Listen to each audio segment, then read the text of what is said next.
अस्सलामु अलैकुम वरहमतुल्लाहि वबरकातुहू।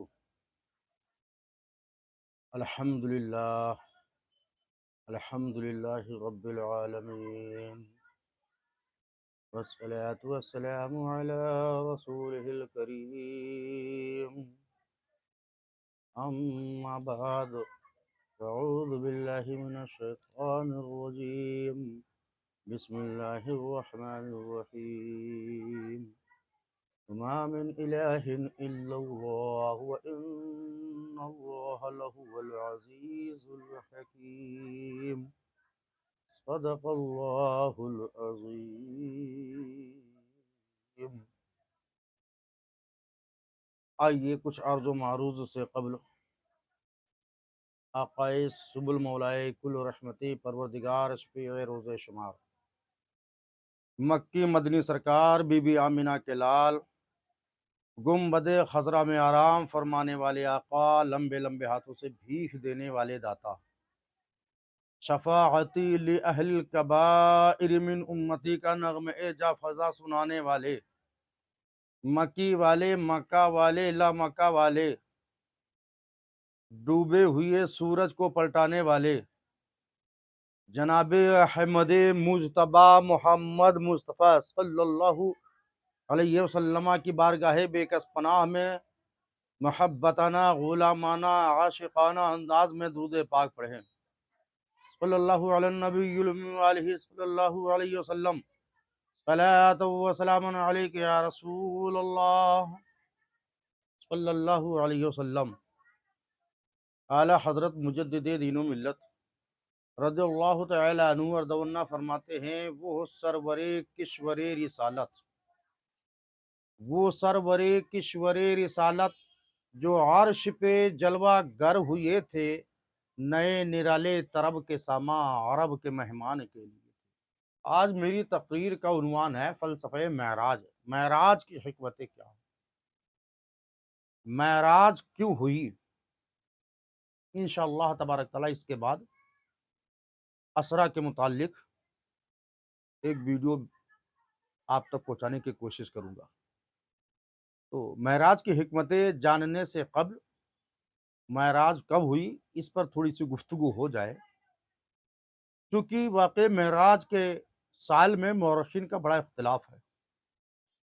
बाज़ ने 51 साल कहा है कि हुज़ूर की मुबारका उम्र मुबारका 51 साल थी, बाद ने 52 साल, यानी हिजरत से 1 साल कब्ल, बाज़ ने 2 साल कब्ल कहा है। मक्का मुकर्रमा में हुज़ूर अलैहिस्सलाम 51 साल या 52 साल की उम्र में हज़रत उम्मे हानी रज़ियल्लाहु तआला अन्हा के घर तशरीफ़ फरमाते और वहीं से आपको महराज हुई। लेकिन आम इत्तिफ़ाक़ यह है, ज़्यादातर लोगों का मानना यह है कि नबूवत के 12वें साल यानी हुज़ूर अलैहिस्सलाम की उम्र मुबारका जब 52 साल की थी, तो रज्जबुल मुरज्जब की 27वीं शब में, यानी 26 दिन 26वीं तारीख गुजार करके रात में जो 27वीं की शब आती है, उस शब में रूह और जिस्म के साथ ये वाक़या महराज पेश आया हज़रत उम्मे हानी रज़ियल्लाहु तआला अन्हा के घर से।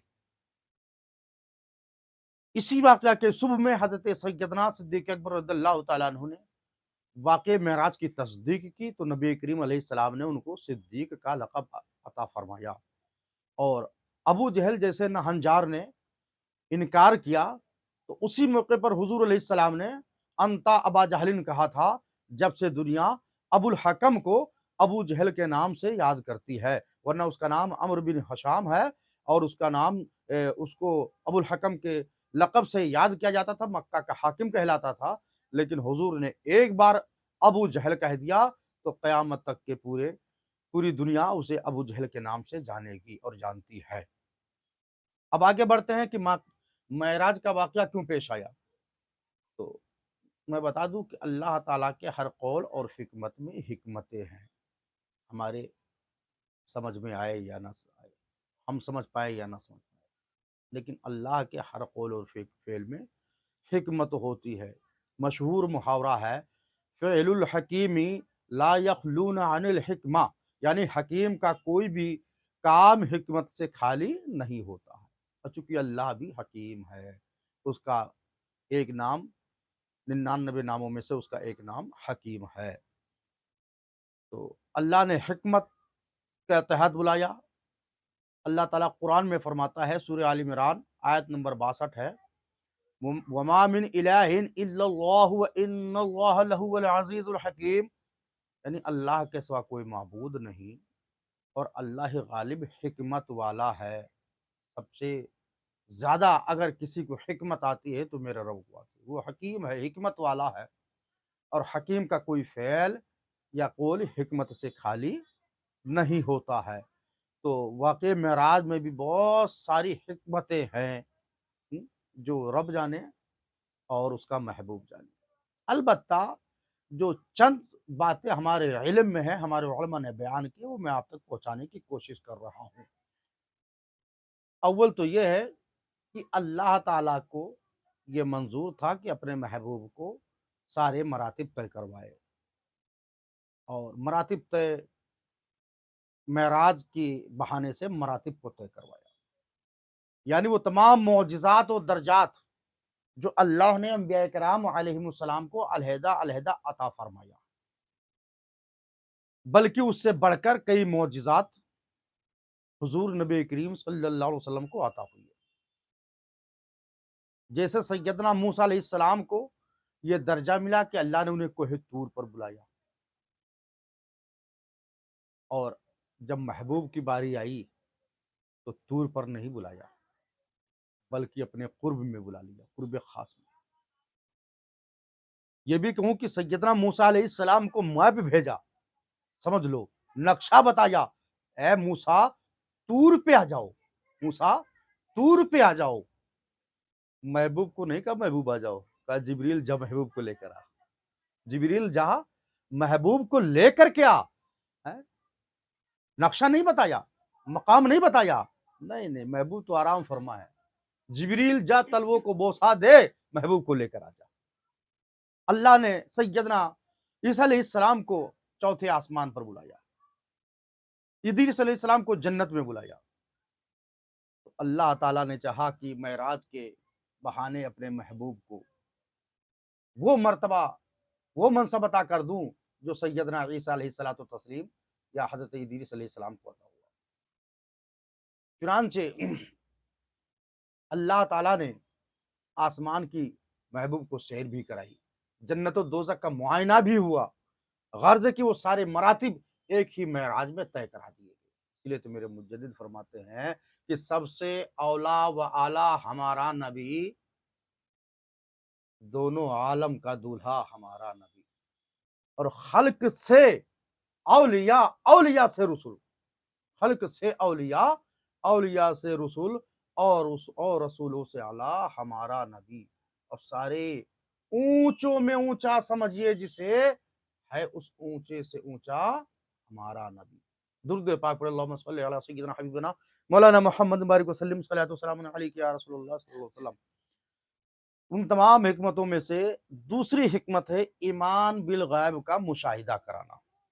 अल्लाह ताला ने अपने महबूब को ईमान बिल गैब का मुशाहिदा कराया।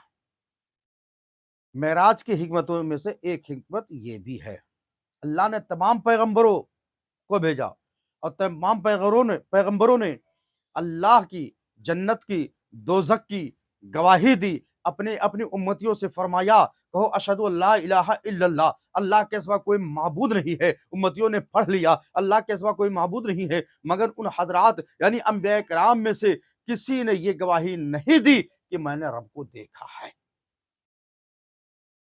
मैंने रब को देखा है। उम्मतियों से कहा, कहो अल्लाह एक है, जन्नत हक है, दोज़ख हक है। उम्मतियों ने कलमा पढ़ा, अशहदु अल्ला इलाहा इल्लल्लाह कहा, अल्लाह की वहदानियत की गवाही दी, मगर किसी ने देखा नहीं है। अब होना तो यही चाहिए था कि गवाही देने वालों में कोई ऐसा ज़रूर हो जिसने देखा हो, ताकि जो है ये बात साबित हो जाए और ये बात वाज़ेह हो जाए कि अल्लाह है, वाक़ई है। वरना चाँद के मामलात में बहुत सारे लोग कहते हैं, हज़रत ऐलान कर दीजिए, फुला ने कहा है कि हमने चाँद देखा है, फुला से पूछा गया चाँद देखा है? कहा नहीं। फिर कहो मेरा दोस्त कह रहा था चाँद देखा, उसको बुलाया। तुमने चाँद देखा? कहा नहीं, नहीं, नहीं, फुला ने कहा था। तो काज़ी शहर उस वक़्त तक ऐलान नहीं करता है, जब तक कोई देखने वाला आकर गवाही ना दे। आदम ने कहा अल्लाह है, मगर देखा नहीं। नूह ने कहा अल्लाह एक है, किसी ने देखा नहीं। इब्राहीम ने कहा, मूसा कलीम ने कहा, इस्माइल खलील ने कहा, इसहाक अलैहिस्सलाम ने कहा, ईसा अलैहिस्सलाम, दीगर अंबिया ने कहा अल्लाह है, अल्लाह एक है, अल्लाह की वहदानियत की गवाही दो, मगर किसी ने देखा नहीं था।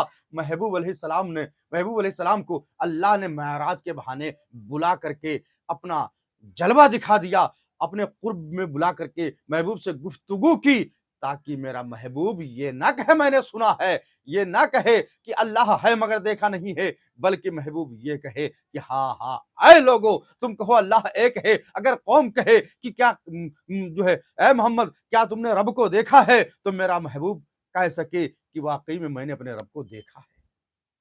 अल्लाह ताला ने महराज के बहाने अपना जलवा दिखाया। आला हजरत मुजद्दिद दीन मिल्लत फरमाते हैं, और कोई गैब क्या तुमसे निहा हो भला, जब ना खुदा ही छुपा तुम पे करोड़ों दुरूद। दुरूद पाक पर अल्लाहुम्मा सल्ली अला सय्यिदिना हबीबना मौलाना मोहम्मद बारिक वसल्लम सल्लल्लाहु अलैहि या रसूलुल्लाह सल्लल्लाहु अलैहि वसल्लम। और तीसरी हिकमत ये भी जान लीजिए कि अल्लाह पाक जल्ला शानहू ने अपने महबूब सल्लल्लाहु अलैहि वसल्लम को तमाम खजानों का मालिक बनाया है। इस पर चाहता तो कुछ कुरानी आयत, कुछ अहादीस नबविया में इकट्ठा करके आप तक पहुँचाता लेकिन चूँकि मशहूर है, इसलिए ज़्यादा तवील ना हो गुफ्तगू मेरी, मैंने सिर्फ़ मुख्तसरन इशारतन समझाना चाहा है आप लोगों को कि अल्लाह ने अपने महबूब को तमाम खजानों का मालिक बनाया है, जो कुरान और हदीस से साबित है, मशहूर है, आप जानते हैं। तो मेराज करवाने में एक हिकमत ये भी है कि महबूब को उसकी मिल्कियत दिखा दी है। अल्लाह ने महबूब को ज़मीन का भी, आसमान का भी, अर्श का भी, जन्नत का भी, हर चीज़ का मालिक बनाया है। तो जो महबूब की मिल्कियत है, वो महबूब को दिखा दी जाए, इसी बहाने मेराज हुई। मालिके कौनैन हैं गोपास, कुछ रखते नहीं, और दो जहां की नेमतें हैं उनके खाली। और कौनैन बनाए गए सरकार की खातिर, और कौनैन की खातिर तुम्हें सरकार बनाया, और कुंजी तुम्हें दी है अपने खजानों की खुदा ने, महबूब को क्या मालिको मुख्तार बनाया। अल्लाह ताला ने अपने महबूब को दोनों जहां का मालिको मुख्तार बनाया, दोनों जहां के खजानों की कुंजियां महबूब को अता की। तो चाहा ऐ महबूब इसी महराज के बहाने आ अपनी मिल्कियत को देख ले, जो तेरा मिल्क है, जो तेरी शय है, वो सब देखते हुए जा। दरूद पाक पर अल्लाहुम्मा सल्ली अला सय्यिदिना हबीबना मौलाना मोहम्मद बारिक वसल्लम सल्लल्लाहु अलैहि या रसूलुल्लाह सल्लल्लाहु अलैहि वसल्लम। और हिकमतों में से चौथी हिकमत ये है कि अल्लाह ताला ने अपने महबूब को शफ़ाअत का इख्तियार दिया है। शफ़ाअत का इख्तियार दिया हुआ है। हुज़ूर शाफ़िए महशर हैं, तो कल बरोज़े क़यामत नबी करीम सल्लल्लाहु अलैहि वसल्लम को शफ़ाअत ही करनी है। नबी करीम अलैहिस्सलाम ही को शफ़ाअत करनी है, बल्कि शफ़ाअत का दरवाज़ा आप ही से खुलना है। अल्लाह ताला जल्ला शानहू ने अपने महबूब को कायनात के अजाइब, जन्नत के दर्जात, जहन्नम का मुशाहिदा करा दिया। इसके अलावा भी बड़ी-बड़ी निशानियाँ दिखाई, ताकि क़यामत के हौलनाक दिन की हैबत आप पर तारी ना हो सके। पूरे अज़्म व इस्तिक़लाल के साथ आप शफ़ाअत कर सके। बरोज़े महशर शफ़ाअत तो करनी है, लेकिन उसके पहले सब चीज़ों का मुआयना कर लें, ताकि शफ़ाअत करने में आसानी हो जाए। यही मआरिजुन नबुव्वा के सफ़ा 80 पर भी मौजूद है। जिसके माथे शफ़ाअत का सेहरा रहा, उस जबीने सआदत पे लाखों सलाम। अल्लाहुम्मा सल्लि अला सय्यिदिना हबीबना मौलाना मुहम्मदिन बारिक वसल्लम सल्लल्लाहु सलामन अलैका या रसूलुल्लाह सल्लल्लाहु अलैहि वसल्लम। और वही की तमाम अक़साम का शर्फ़ हासिल हो, यानी वही के की जो किस्में हैं, उनमें एक किस्म ये भी है, बिला वास्ता कलाम करना। अल्लाह ने सैयदना मूसा कलीमुल्लाह को तूर पर बुला करके मूसा अलैहिस्सलाम से कलाम किया। तो मेरे मुस्तफ़ा तो सैयदुल अंबिया हैं, मेरे मुस्तफ़ा की अज़मत अरफ़ व आला। अल्लाह ने चाहा कि महबूब को मेराज के बहाने अपने क़ुर्ब में बुलाऊँ। और वही की जो एक किस्म है बिला वास्ता कलाम करना, वो भी पूरा हो जाए। चुनांचे अल्लाह ताला जल्ला शानहू ने मेराज की रात अपने महबूब से कलाम किया। जब महबूब को कुर्बे खास में बुलाया तो फ़अौहा इला अब्दिही औहा, सूरह नज्म की आयत करीमा है।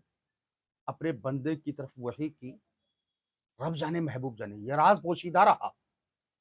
लेकिन कुछ बातें जो हुजूर अलैहिस्सलाम के ज़रिया सहाबा तक पहुंची, सहाबा से ताबईन, ताबईन से तबे ताबईन, हमें मुस्तहिदीन से होती हुई हम तक पहुंची, उनमें से ये भी है कि अल्लाह ताला जल्ला शानहू ने जब महबूब को अपने कुर्ब में बुलाया और कलाम फरमाया, तो बिला वास्ता सूरह बकरा की आखिरी आयत आमन रसूल से लेकर के आखिर तक 2 आयतें और सूरह वद्दुहा और सूरह अलम नशराह अल्लाह से बिला वास्ता मेराज की रात सुनी है। ये फरिश्ता नहीं लेकर आया है। सूरह वद्दुहा और सूरह अलम नशराह की कुछ आयतें, या हो सकता है कि पूरी सूरह हो, अब इस पर मुझे कन्फर्म नहीं है, लेकिन इतना है कि सूरह अलम नशरा और सूरह वद्दुहा की कुछ आयतें हैं और सूरह बकरा की आखिरी 2 आयतें आमन रसूल से लेकर ख़त्म तक अल्लाह ताला से बिला वास्ता हुज़ूर अलैहिस्सलाम ने सुनी है। तो मेराज की हिकमतों में से एक हिकमत यह है कि अल्लाह ताला से बिला वास्ता महबूब को कलाम हो जाए, महबूब की तरफ वही हो जाए। और छठवीं हिकमत जो है कि फरिश्तों को मुस्तफ़ा अलैहिस्सलाम जो है, मुस्तफ़ा अलैहिस्सलाम की आज़मत दिखाया गया। मशहूर है, अल्लाह ताला जल्ला शानहू ने सैयदना आदम अलैहिस्सलाम को जब अपना खलीफा बनाना चाहा, तो फरिश्तों के माबैन कहा, वइज़ क़ाला रब्बुका लिल मलाइकति इन्नी जाइलुन फिल अर्दि खलीफा, जो अपने महबूब को इस आयत करीमा के ज़रिए आगाह किया कि महबूब याद करो उस वक़्त को, उस लम्हा को, जब तुम्हारे रब ने फरिश्तों से कहा था। अच्छा, बाज़ लोगों ने ये समझा कि अल्लाह ने मशवरा लिया, मशवरा नहीं लिया अल्लाह ने। अल्लाह मशवरा लेता तो मशवरा उसी को कहते हैं जिस पर अक्सरियत हो, ज़्यादातर लोगों की जो राय हो उस पर अमल किया जाए। अल्लाह ने मशवरा नहीं लिया था, फरिश्तों को बताया था कि मैं ये करने वाला हूँ, आगाह किया था और फरिश्तों ने समझा मशवरा ले रहा है, इसलिए वो अपना मशवरा देना शुरू कर दिए। अल्लाह ने कहा मैं ज़मीन पर अपना खलीफा बनाने वाला हूँ। फरिश्तों ने कहा क़ालू अतजअलु फ़ीहा मन युफ़सिदु फ़ीहा व यस्फ़िकु दिमा, बोला तू ऐसों को खलीफा बनाएगा जो खून रेज़ी करे, कत्ल गारत करे, फसाद करे, फितना करे। क्योंकि इंसानों से पहले दुनिया में जिन्नातों की आबादियाँ थी और फरिश्तों ने जिन्नातों को देखा हुआ था। ये सारी बातें उनके अंदर मौजूद थी, कत्ल गारत, फितना और फसाद, खून रेज़िया। और चूंकि फरिश्ते जिन्नातों पर कयास करके ये कहने लगे कि मौला ये भी आदम और उनकी औलादें भी इसी तरह होंगे, क्यों ऐसों को खलीफा बनाते हैं? नहनु नुसब्बिहु बिहम्दिका व नुक़द्दिसु लक, हम है ना मौला, तेरी तस्बीह बयान करते, तेरी पाकी बयान करते। मतलब यह था कि है मौला, हम लोगों में से किसी को खलीफा मुकर्रर कर दे। उनका मंशा और मकसद यही था। तो रब ने फरमाया इन्नी अअलमु मा ला तअलमून, ऐ फरिश्तों, जो मैं जानता हूं तुम नहीं जानते हो। तुम्हें तो सिर्फ ये मालूम है कि जिन्नातों की तरह ये कत्ल गारत करेंगे, फितनो फसाद पैदा करेंगे, तुम्हें मालूम नहीं है उसी आदम की नस्ल में मेरा महबूब है। सुभान अल्लाह। और महबूब की क्या शान है, महराज के बहाने फरिश्तों को दिखाया। अल्लामा हसन रजा बरेलवी अलैहि रहमा ने कहा था ना, फ़क़त इतना सबब है इन अक़ादे बज़्म महशर का, कि उनकी शान महबूबी दिखाई जाने वाली है। यानी महशर में जो बज़्म होगा, जो महशर बपा होगा, ये सिर्फ शान महबूबी दिखाने के लिए होगा, वरना तो अल्लाह सब जानता है कि किसके पास कितनी नेकियां है, किसके पास कितने गुनाह है। तो मैं यही यही जुमला यूं कहूंगा कि फ़क़त इतना सबब है इन अक़ादे शब असरा का या शब महराज का, कि उनकी शान महबूबी दिखाई जाने वाली है। ऐ फरिश्तों देखो, तुम कह रहे थे ये तो खून रेज़िया करेंगे, कत्ल गारत करेंगे, आज देख लो ये वही महबूब है जो आदम की औलाद है, जिसके लिए जन्नत को सजाया हूं, आज जहन्नम में मना कर दिया। दारोगे जो है जहन्नम को, मालिक को मना कर दिया, आज किसी को अजाब ना देना, महबूब आ रहा है। आज किसी पर सजा ना हो, महबूब आ रहा है। जन्नत को आरास्ता कर दो, हूर गिल्मा को सजा दो, महबूब आ रहा है। ऐ फरिश्तों देखो क्या शान है मेरे महबूब की। मैंने कहा ना था इन्नी अअलमु मा ला तअलमून, ऐ फरिश्तों जो मैं जानता हूं तुम नहीं जानते हो। तो मुस्तफा की अजमत फरिश्तों को दिखाना मकसद था। यानी मेराज की हिकमतों में से एक हिकमत ये भी है। आला हज़रत फरमाते हैं ज़मीनो ज़मा तुम्हारे लिए, मकीनो मका तुम्हारे लिए, चुनी ओ चुना तुम्हारे लिए, बने दो जहां तुम्हारे लिए, फरिश्ते खिदम रसूल हिशम, तमाम उमम गुलाम करम, वजूद व अदम हुदूस व कदम, जहां में आया तुम्हारे लिए, असालत कुल इमामत कुल, सयादत कुल इमारत कुल, हुकूमत कुल विलायत कुल, खुदा के यहाँ तुम्हारे लिए, तुम्हारी चमक, तुम्हारी दमक, तुम्हारी झलक, तुम्हारी महक, जमीनो फलक, समा ओ समक, ये में सिक्का निशा तुम्हारे लिए, हम आए यहाँ तुम्हारे लिए, उठे भी वहां तुम्हारे लिए, उठे भी वहां तुम्हारे लिए। महबूब जो है महबूब पाक अलैहिस्सलातु तस्लीम की बारगाह में एक बार फिर मोहब्बत से दरूद पाक पढ़े। दरूद पाक पढ़े, अल्लाहुम्मा सल्लि अला सय्यिदिना हबीबना मौलाना मुहम्मद बारिक वसल्लम, सल्लल्लाहु वसल्लम अलैका या रसूलुल्लाह सल्लल्लाहु अलैहि वसल्लम। मेराज की बहुत सारी हिकमतें हैं। उन हिकमतों में से एक हिकमत ये भी है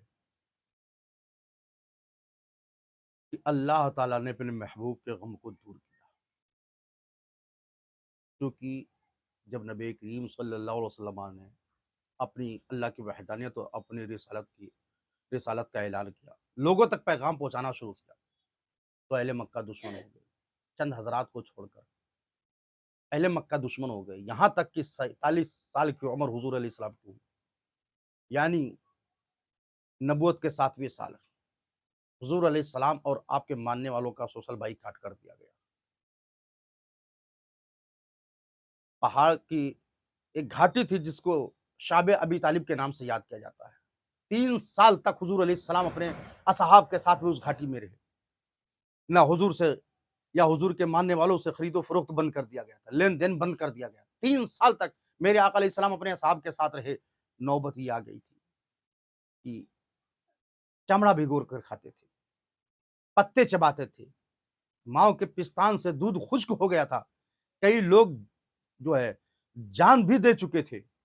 मैंने एक रिवायत पढ़ी, गालिबन उमर इब्न खत्ताब या कोई और साहबी है, नाम मुकम्मल याद नहीं है, 1 साल पहले मुताला किया था, अब वो ज़हन में नहीं रहा कि नाम क्या है। इस्तिंजा करने के लिए जाते हैं, इस्तिंजा की धार की वजह से ज़मीन की मिट्टी हट जाती है, तो एक चमड़ा नज़र आता है, तो चमड़ा निकालते हैं और लाने के बाद धो करके और भिगा करके उस चमड़े को खाते हैं साहब कराम। यानी इतनी ज़्यादा मशक्क़त दीन फैलाने के लिए असहाबे किराम ने उठाया। वैसे हम लोग तो बड़े आसानी से दीन पा गए, इसलिए ना हमको नमाज की फ़िक्र है, ना रोज़े की फ़िक्र है, ना ज़कात की फ़िक्र है। दीन तो हमें मुफ्त में मिला हुआ है, अल्लाह खैर करे। तो महबूब अलैहिस्सलाम 3 साल तक शाब अबी तालिब में अपने असहाब के साथ में रहे। फिर 3 साल के बाद में मुआहिदा ख़त्म हुआ और हुजूर अलैहिस्सलाम शाब अबी तालिब से जब बाहर निकलते हैं, तो जो आपके शफ़ीक चाचा थे, अगरचे ईमान नहीं लाए, मुख्तलिफ रिवायत है, बाज़ लोग ईमान वाला मानते हैं, आला हज़रत सरकार रहमत के कौल के मुताबिक उन्हें ईमान वाला नहीं मानते, उनकी मौत कुफ़र पर हुई। इस पर हमें नहीं जाना है, जो भी हो मगर हुजूर इस्लाम की बड़ी खिदमतें की है। बहुत हुजूर अलैहिस्सलाम का साथ दिया है, जब तक अबू तालिब मक्का में रहे, बाहयात रहे, तो हुजूर अलैहिस्सलाम को मक्का से निकालने की किसी के अंदर जुर्अत ना हुई। क्योंकि हज़रत जो है मौलाए कायनात के वालिद अबू तालिब हर मोड़ पर साथ देते थे। मगर शाब अबी तालिब से निकलने के बाद में आपके शफ़ीक चाचा अबू तालिब का इंतकाल हो जाता है और 3 दिन के बाद आपकी प्यारी बीबी जो आपको दिलासा देती थी, मोहब्बत भरी बातों से आपका दिल बहलाती थी, उनका भी इंतकाल हो जाता है। आप सोचो, कोई बंदा 3 साल जेल में रहे और निकलने के बाद में माँ-बाप का साया तो पहले से सर से उठ चुका है, चाचा और बीबी का भी इंतकाल हो जाए, किसी का साया ना हो, अल्लाहु अकबर कबीरा, तो फिर क्या कैफियत होती है। हुजूर अलैहिस्सलाम के दिल पर बड़ा सदमा हुआ, यहाँ तक कि उस साल को आमुल हुज़्न यानी गम का साल कहा गया है। हुजूर ने चाहा, अहले मक्का मेरी बातों को कबूल नहीं कहते हैं, चलो बाहर निकलते हैं, तबलीग के लिए, अल्लाह की वहदानियत का पैगाम पहुँचाने के लिए बाहर निकलते हैं। तो तकरीबन मक्का से 80-100 किलोमीटर के फासले पर ताइफ पड़ता है। क्योंकि ताइफ में आपका एक रिश्ता भी आता था, मामू का रिश्ता, आपके मामू रहते थे, एक रिश्ता आता था, सगे नहीं लेकिन रिश्ता के एतबार से मामू लगते थे। ताइफ में एक शख्स था जिसका नाम था अमर, वो तमाम कबीलों का सरदार कहा जाता था और ये 3 भाई थे। एक का नाम अब्द यालील, मसूद और हबीब, ये तीनों बड़े मालदार थे और चूँकि अमीर भी थे और लोगों पर इनकी बातों का असर होता था। तो हुज़ूर ने चाहा कि पहले इन तीनों तक वो पैगाम पहुँचाऊँ। अगर ये तीनों ईमान ले आए तो इनके कहने पर दीगर लोग भी ईमान ले आएँगे। लेकिन मशीयत खुदावंदी कुछ और थी कि ईमान लाने के बजाय हुज़ूर अलैहिस्सलाम को बैठने भी ना दिए और भगाना शुरू कर दिया। 80 या 100 किलोमीटर का फ़ासला है, जो लोग उम्रा करने को गए होंगे, वो जानते होंगे और आज तो गाड़ियों से लोग जाते हैं तो थक जाते हैं। उस वक़्त हुज़ूर अलैहिस्सलाम पैदल गए होंगे, वो भी गमों से निढाल होकर के। अहले मक्का के ज़ुल्म सितम को बर्दाश्त करके, पैदल चल करके, गर्मी की शिद्दत, वहाँ की पहाड़ियाँ और गर्मी कितनी है आप जानते होंगे। जब हुज़ूर अलैहिस्सलाम वहाँ पहुँचे तो उन लोगों ने बैठने भी ना दिया, यहाँ तक कि धक्का मार के भगाने लग गए। फिर बच्चों को बुलाया और बच्चों के हवाले कर दिए। बच्चे पत्थर फेंक-फेंक कर मारते थे। अल्लाहू अकबर कबीरा। यहाँ तक कि हुज़ूर अलैहिस्सलाम के जिस्म से खून निकलना शुरू हो गया। हुज़ूर थक कर के राह में बैठ गए। ज़ालिम ने बैठने ना दिया, बल्कि दोनों बाजू पकड़ कर आपको खड़ा करके चलने के लिए कहते। जब आप चलने लग जाते तो फिर पत्थर बरसाते। यहाँ तक कि इतना खून निकला कि जूता शरीफ खून से भर गया। हुज़ूर अलैहिस्सलाम तन्हा थे और एक बाग में तशरीफ़ ले जाते हैं। बाग का जो नौकर था वो चूँकि ताइफ या मक्का का रहने वाला नहीं था, वो सैयदना यूनुस अलैहिस्सलाम के इलाके का था। तो उसने देखा कि कोई बंदा गमगीन बैठा हुआ है तो खजूर लाकर दिया। हुज़ूर इस्लाम ने खजूर खाई, पानी पिया। फिर हुज़ूर अलैहिस्सलाम ने उससे पूछा कि तुम कौन हो? तो उसने बताया कि मैं फुला इलाके का हूँ। तो आपने फरमाया सैयदना यूनुस अलैहिस्सलाम के इलाके से हो? तो चौंक गया क्योंकि यूनुस अलैहिस्सलाम का तज़किरा खाली उन्हीं के इलाके में था। यहाँ मक्का, ताइफ वगैरह में यूनुस अलैहिस्सलाम का तज़किरा नहीं था। अगरचे वो अपने वक़्त के नबी थे लेकिन अपने इलाका के थे। तो उसने पूछा आपको कैसे पता? आपने फरमाया वो मेरे भाई हैं, मेरे रब ने उनका इल्म दिया है। मैं भी उन्हीं की तरह एक पैगंबर हूँ, मैं भी रसूल हूँ। तो वो बंदा ईमान लाया। ख़ैर आप अपने जूते शरीफ को निकालना चाहते लेकिन खून जमा हुआ था, नहीं निकाल पाए। फरिश्ता भी हाज़िर हुआ, जिब्रील अलैहिस्सलाम भी हाज़िर हुई है। अर्ज़ कहते हैं या रसूल अल्लाह, ये पहाड़ों का फरिश्ता है, अगर हुक्म हो तो आपके हुक्म की तकमील करेगा। फरिश्ता ने अर्ज़ किया सरकार अगर इजाज़त दे तो जो दोनों पहाड़ी है, अबू कैस और क़ीक़ान, इन दोनों को मैं समेट दूँ और जो बीच में ताइफ है, इनको उसी में फना कर दूँ। मेरे आका ने फरमाया नहीं, मैं अल्लाह के तरफ से रहमत बन कर के आया हूँ। ये ईमान नहीं लाते हैं, कोई बात नहीं, इनकी नस्लें ईमान लाएँगे इंशाअल्लाह। मेरे आका अलैहिस्सलाम कि हमदर्दी तो देखो, इतना ज़ुल्म ढाने के बाद हुज़ूर उनके लिए दुआ करते हैं। हाथ उठाकर उनके हक में दुआएँ करते हैं और कहा जिब्रील नहीं, मैं किसी के लिए ज़हमत नहीं बनूँगा, मैं तो रहमत आलम बनकर आया। फिर हुज़ूर अलैहिस्सलाम एक जगह बैठ गए, फ़रिश्ता चला गया, आप उसी बाग में बैठे रहे और तन्हाई भी महसूस कर रहे थे, क्योंकि आपकी वालिदा माजिदा भी नहीं थी कि आपको प्यार करती। तमाम ज़ाहिरी रिश्ते टूट चुके थे। हुज़ूर के क़ल्ब अनवर पर बड़ा दुःख हुआ। अजीब सी कैफ़ियत तारी हुई।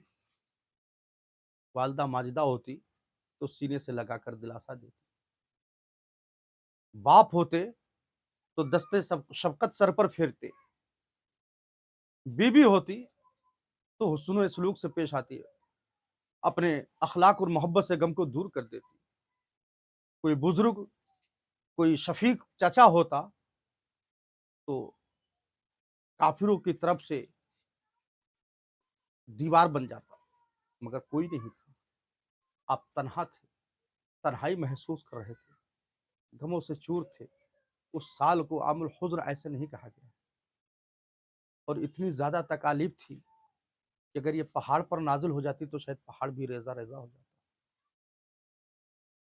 अल्लाह ताला जल्ल शानहू ने अपने महबूब का गम दूर करना चाहा, तो ये एक यही सहारा था कि महबूब को क़ाब क़ौसैन पर बुला लिया जाए। अल्लाह ने फरमाया, "ऐ जिब्रील जा, सिदरा छोड़, ये बैठने का वक़्त नहीं है, और जा मेरे महबूब को लेकर आ।" महबूब से कोई बातें करने वाला नहीं है, महबूब को दिलासा देने वाला कोई नहीं है, महबूब को कोई तसल्ली देने वाला नहीं है। जिब्रील जा और महबूब को लेकर आ।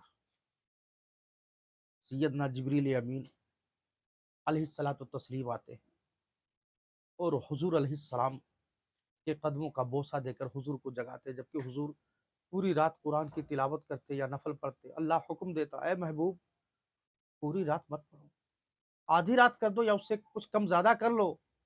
पैरों में वरम आ जाता था, आज महबूब आराम फरमा।